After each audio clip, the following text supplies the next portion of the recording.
All right, I wanted to give a 595R Lexion Combine review. So this is my 595R. I bought it last fall after harvest, so I've used it for one season. And this will be what I thought of it as a combine, tips and tricks and parts that I think you need to have on hand and upgrades that should be done to make this the best machine possible. And don't get me wrong, it's a good machine from the start, but there's a few things that I realized throughout our season that could have made it better. So this year, with this one machine, we did 3,500 acres. We put on just over 300 separating hours, and we averaged about 16 acres an hour. So there was a lot of material in the fields. They were big crops, and this thing was working hard. In wheat, it was above average yield. It was a tall crop. I was pushing this thing at 100% engine load, and I was just around 24 acres an hour. So this thing, when you push it, I mean, it covers ground. It's a monster. I love it. And I'm coming from TRs. We got a bunch of TRs. And this thing does about twice as what those do. So with this combine, we're able to cover a lot of ground. So this combine, before we started harvesting, I went through this thing top to bottom. I took off every belt, spun every bearing, and I went through this thing good. I did not want it to go down in the field and make it so I couldn't combine. So me and my brother, we spent about 20 grand on maintenance pre-harvest on this machine. And I'll tell you, it was worth every penny, because it harvested, it didn't break down once in season to a point where I couldn't harvest. So there was a few things that went. There was a hydraulic coupler that started leaking on the variable speed feeder house, so I couldn't run my header as fast as I wanted, but I could still combine. There wasn't a day I went to combine that I couldn't combine because this combine broke down, which is amazing. I love that.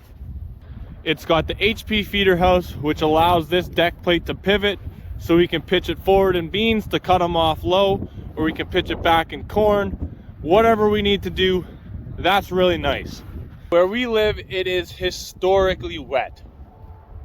Tracks have been a big thing in the area, and they're just becoming more popular. So I was really excited to get into a track combine and see what it's like. Because there was a few fields where, you know, the TR99, it was going to get stuck. It's got rice tires on it, which is the best you can do, but it was still having issues. But these tracks, I mean, you can't beat the tracks. They are so stable, so smooth in the field. Going over sprayer ruts, you hardly feel them. Your header just stays so level and planted. It's amazing. So the tracks, downside is, yes, there's a bit more maintenance. I had a bogey bearing that I changed pre-season because I checked the bogeys and it was bad. But having tracks is huge. There was quite a few times that I utilized that, and there was even a few times where I had to kick the four-wheel drive in, otherwise I was gonna get stuck. And this combine, it's got 2-speed rear-wheel drive, so on the back, which is really nice.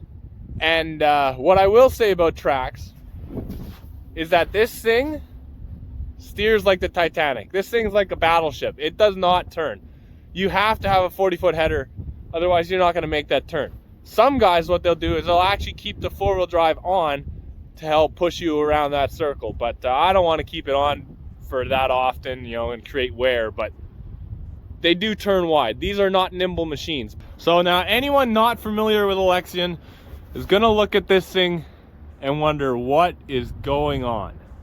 But if you spend some time and you go through it, this mess of everything becomes a lot less daunting, and it makes a lot more sense.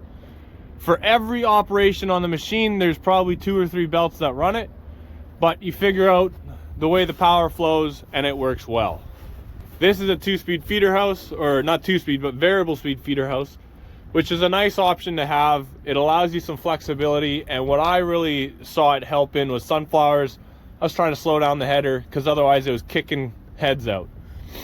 here is where you would grease your rotors, and we grease them every day, give them a bunch of pumps, because you can't over grease the rotor bearings. It'll just start bypassing, and it's designed to do that so you're not blowing out seals. So the more grease the better. Walking around to the back, we've got the MAV chopper and our spinners. What I really liked is the ease and ability to just drop the spinner down and the chopper so you can check what is going on with your separation and how well it is doing. To drop the chopper, there's just a lever you pull and the whole thing goes down. It's just that easy, which is amazing. I really like that.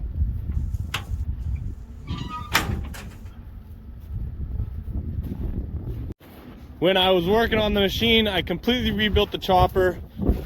I used Redicop serrated self-sharpening knives. Those have 3,500 acres on them, and you can't even tell they've been used. So I'm really happy with that.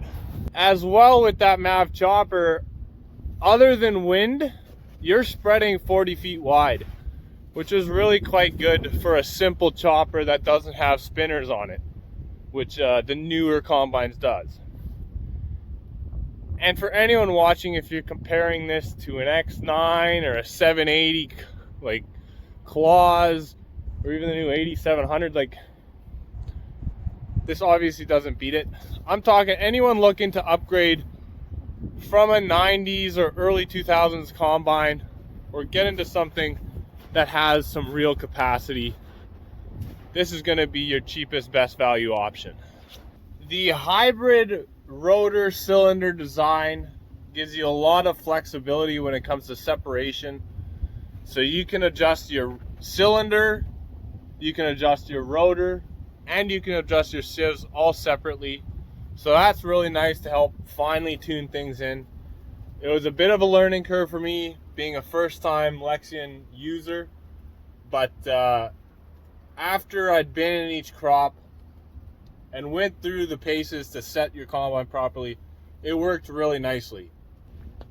So now I'm going to compare, a conventional combine, which this is technically conventional because it's got a cylinder, versus a rotor combine. So now these TRs are old, but think of a CR or even a John Deere or Case with the single rotors.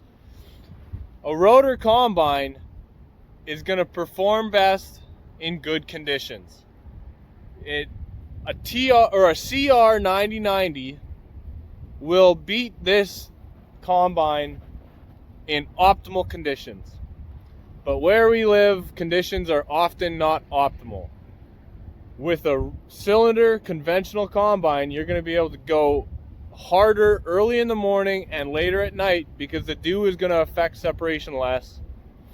And in just unoptimal conditions, a lot of guys are saying, man, I wish I had a conventional combine. I wish I had something with a cylinder. But this machine's not perfect. There are a few places that have problem areas and need upgrades. One of the biggest things, if you get a 5 series combine, whether it's a 570, 580, 590, you need to have the electric rotor cover plates working. And more often than not, they don't. And when I bought this, they weren't working. What you got to do is you got to go in the tank. There's a couple covers you can take off, and you can clean out the chaff in the linkage, and then there's a cover by the engine where you can operate the linkage and get it moving. Once you get it moving, just keep it moving, move it once or twice a day, and you'll be good. But those rotor cover plates made a big difference, and you can use them to help fine tune and gain some more capacity, which is always nice. Another place that had issues is the air cleaner. The air cleaner on this system, it was always plugged up with dust and chaff.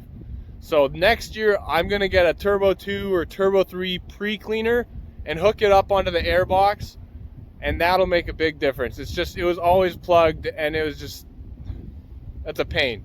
So that was another problem that we had. And the last issue with these combines, they're big machines, They're big machines, but they are limited by the returns sometimes. You just get too much returning and then it's gonna plug. So what you could do is Claus makes a fancy new redesigned return head, which is like 800 bucks or something, and no one wants to spend that kind of money. So there's a company in the States, HHS Parts, they make a speed up gear kit. You just change the sprocket on the return elevator and it speeds the whole system up and virtually eliminates your problems. I thought I didn't need it. People told me to get it and I thought I didn't need it and I regretted it. So I bought it and I've put it on the combine already after the season. You gotta have it.